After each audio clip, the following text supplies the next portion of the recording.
Well, let's now shift our focus to the other big story that is playing out in the Korean Peninsula, where the United Nations Security Council held an emergency session after North Korea's nuclear test. Speaking first, the United States has called on the Security Council to impose stronger sanctions yet on Pyongyang. The U.S. ambassador to the United Nations, Nikkey Hailey, has said that North Korea, through its actions, is begging essentially for war, and the time has come to exhaust all diplomatic means.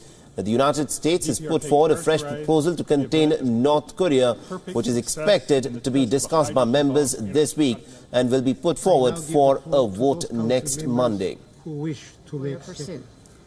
His abusive use of missiles and his nuclear threats show that he is begging for war.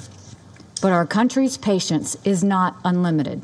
We will defend our allies and our territory. The time has come to exhaust all diplomatic means to end this crisis, and that means quickly enacting the strongest possible measures here in the UN Security Council. Only the strongest sanctions will enable us to resolve this problem through diplomacy. The United States will look at every country that does business with North Korea as a country that is giving aid to their reckless and dangerous nuclear intentions. The stakes could not be higher. The urgency is now. Of the international community. And also Washington's demand was backed by Japan, France and the United Kingdom as well to impose stricter sanctions against the North Korean regime. Faced with this unique threat to international peace and security, the Security Council must condemn this test and the entire North Korean nuclear and missile program. We continue to wish for a peaceful way forward. Dialogue will always be our end goal. But returning to dialogue without a serious sign of intent from Pyongyang would be a setup to failure.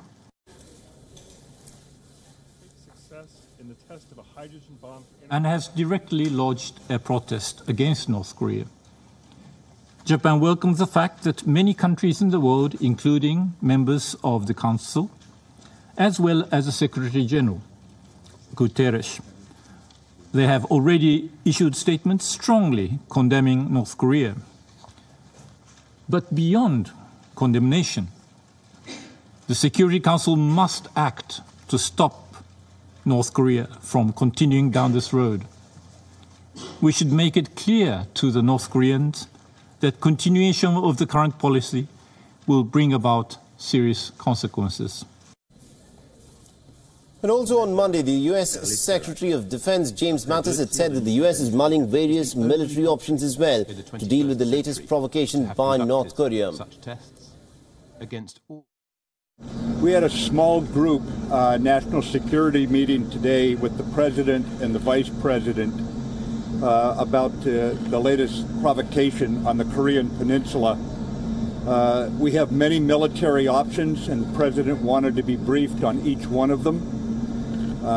We made clear that we have the ability to defend ourselves and our allies, South Korea and Japan, from any attack, and our commitments among the allies are ironclad.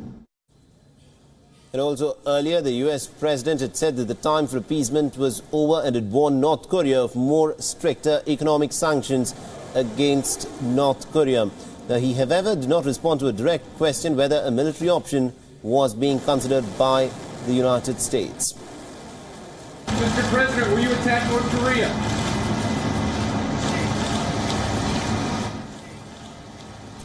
And also China has very strongly condemned the nuclear test but has urged for a dialogue. The Chinese ambassador has told the United Nations Security Council that China will never allow chaos and war on the Korean Peninsula.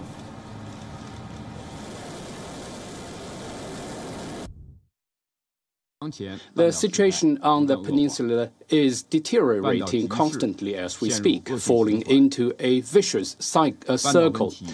The peninsula issue must be resolved peacefully. China will never allow chaos and war on the peninsula. The parties concerned must strengthen their sense of urgency, take due responsibilities, play their due roles, take practical measures, make joint efforts together to ease the situation, restart the dialogue and talks, and prevent further deterioration of the situation on the peninsula.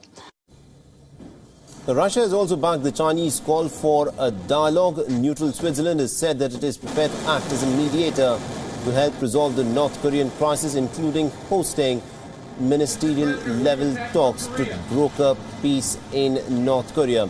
Now, the President of the United Nations Security Council, Takeda Elemu, has called for the unity within the Council on the issue and has said that all steps must be taken to bring North Korea to the table for talks.